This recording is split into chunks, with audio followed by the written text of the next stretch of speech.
1992ರ December 6 ಭಾರತದ ಇತಿಹಾಸದಲ್ಲಿ ಪ್ರಮುಖ ದಿನವೆಂದು ಪರಿಗಣಿಸಲ್ಪಟ್ಟಿದೆ. ಈ ದಿನ ಅಯೋಧ್ಯೆಯಲ್ಲಿ ಸಾವಿರಾರು ಕರಸೇವಕರು ರಾಮ ಜನ್ಮಭೂಮಿಯಲ್ಲಿದ್ದ ವಿವಾದಿತ ಕಟ್ಟಡವನ್ನು ಕೆಡವಿದ್ದರು.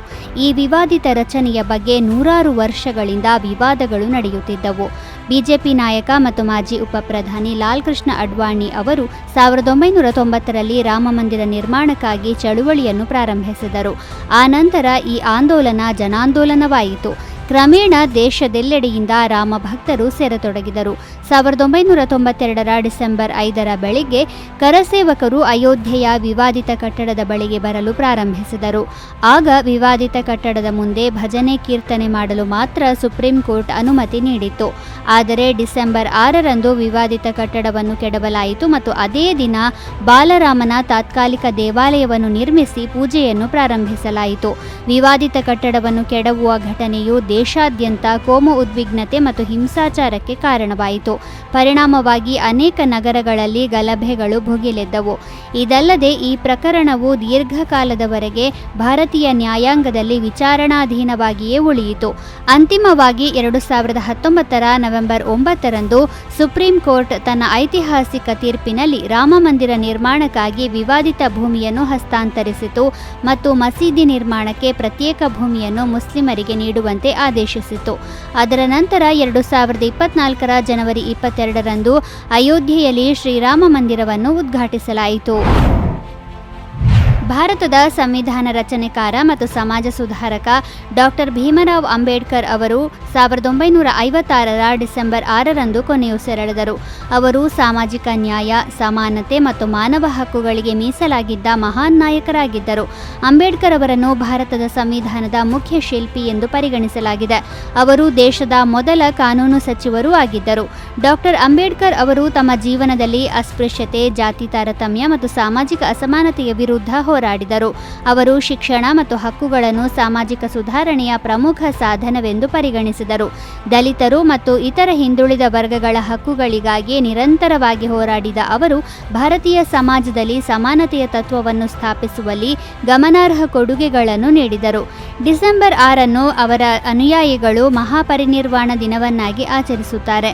ಈ ದಿನ ಮುಂಬಯಿಯ ಚೈತ್ಯಭೂಮಿಯಲ್ಲಿ ಲಕ್ಷಗಟ್ಟಲೆ ಜನ ಸೇರಿ ಅವರಿಗೆ ನಮನ ಸಲ್ಲಿಸುತ್ತಾರೆ.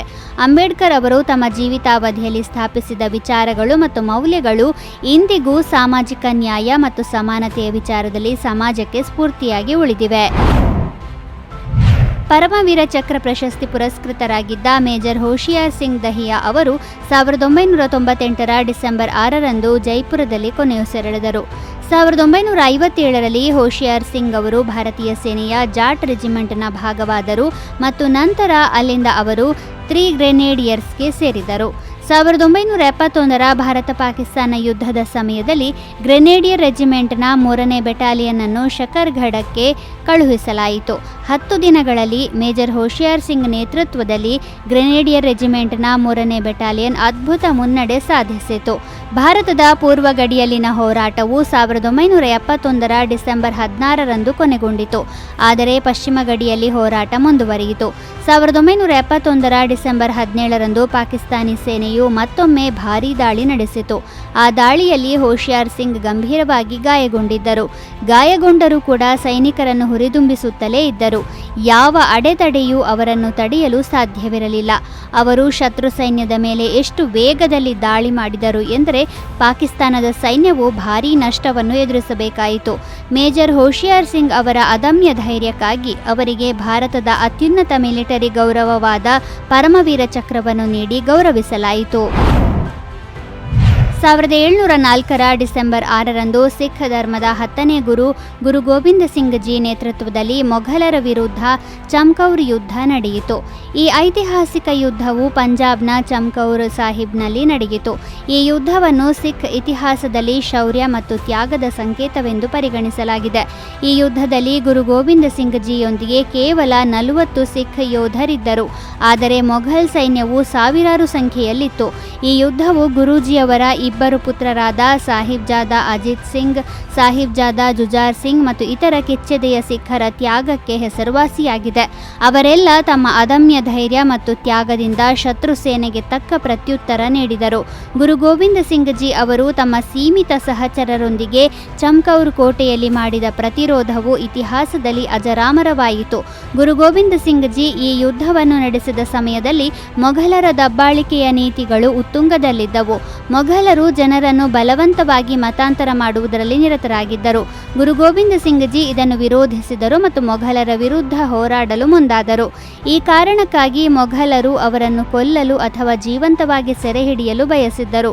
ಇದರ ನಂತರವೇ ಮೊಘಲರು ಮತ್ತು ಗುರು ಗೋವಿಂದ ಸಿಂಗ್ ಜಿ ನಡುವೆ ಈ ಯುದ್ಧವು ನಡೆಯಿತು. ಆದಾಗ್ಯೂ ಇತಿಹಾಸದಲ್ಲಿ ಚಮ್ಕೌರ್ ಯುದ್ಧದ ವಿಭಿನ್ನ ದಿನಾಂಕಗಳನ್ನು ದಾಖಲಿಸಲಾಗಿದೆ. ಭಾರತದಲ್ಲಿ ಗೃಹ ರಕ್ಷಕ ಇಲಾಖೆಯನ್ನು 1962ರ ಡಿಸೆಂಬರ್ 6ರಂದು ಸ್ಥಾಪಿಸಲಾಯಿತು. ದೇಶದ ಆಂತರಿಕ ಭದ್ರತೆ ಮತ್ತು ವಿಪತ್ತು ನಿರ್ವಹಣೆಯಲ್ಲಿ ಈ ಪಡೆ ಪ್ರಮುಖ ಪಾತ್ರ ವಹಿಸುತ್ತದೆ. ಗೃಹ ರಕ್ಷಕರನ್ನು ಭಾರತೀಯ ಪೊಲೀಸ್ನ ಸಹಾಯಕ ಪಡೆ ಎಂದು ಪರಿಗಣಿಸಲಾಗುತ್ತದೆ ಮತ್ತು ನಾಗರಿಕ ಭದ್ರತೆಯನ್ನು ಖಚಿತಪಡಿಸುವುದು ಇದರ ಮುಖ್ಯ ಉದ್ದೇಶವಾಗಿದೆ. ದೇಶದ ರಕ್ಷಣಾ ಸನ್ನದ್ಧತೆಯನ್ನು ಬಲಪಡಿಸಲು ಮತ್ತು ಸಾಮಾನ್ಯ ನಾಗರಿಕರಿಗೆ ಭದ್ರತೆಯ ಅರಿವು ಮೂಡಿಸಲು ಗೃಹ ರಕ್ಷಕರನ್ನು ರಚಿಸಲಾಗಿದೆ. ಈ ಪಡೆ ಆಡಳಿತ ಮತ್ತು ಪೊಲೀಸರೊಂದಿಗೆ ನಿಕಟವಾಗಿ ಕಾರ್ಯನಿರ್ವಹಿಸುತ್ತದೆ. ವಿಶೇಷವಾಗಿ ನೈಸರ್ಗಿಕ ವಿಕೋಪಗಳು, ಬೆಂಕಿ ಮತ್ತು ಇತರ ಬಿಕ್ಕಟ್ಟುಗಳಂತಹ ತುರ್ತು ಸಂದರ್ಭಗಳಲ್ಲಿ ಅವರು ನೆರವಿಗೆ ಬರುತ್ತಾರೆ. ಹೆಚ್ಚುವರಿಯಾಗಿ ಗೃಹ ರಕ್ಷಕರು ಸಂಚಾರ ನಿಯಂತ್ರಣ, ಸಮುದಾಯ ಭದ್ರತೆ ಮತ್ತು ಕಾನೂನು ಹಾಗೂ ಸುವ್ಯವಸ್ಥೆಯನ್ನು ಕಾಪಾಡುವಲ್ಲಿ ಸಹ ಸಹಾಯ ಮಾಡುತ್ತಾರೆ. ಗೃಹ ರಕ್ಷಕರು ಸ್ವಯಂ ಸೇವಕ ನಾಗರಿಕರನ್ನು ಒಳಗೊಂಡಿರುತ್ತಾರೆ. ಅವರು ಸಮಾಜ ಸೇವೆಯ ಮನೋಭಾವದಿಂದ ಈ ಪಡೆಗೆ ಸೇರುತ್ತಾರೆ. ಈ ಪಡೆ ದೇಶಾದ್ಯಂತ ರಾಜ್ಯ ಸರ್ಕಾರಗಳ ಅಡಿಯಲ್ಲಿ ಕಾರ್ಯನಿರ್ವಹಿಸುತ್ತದೆ.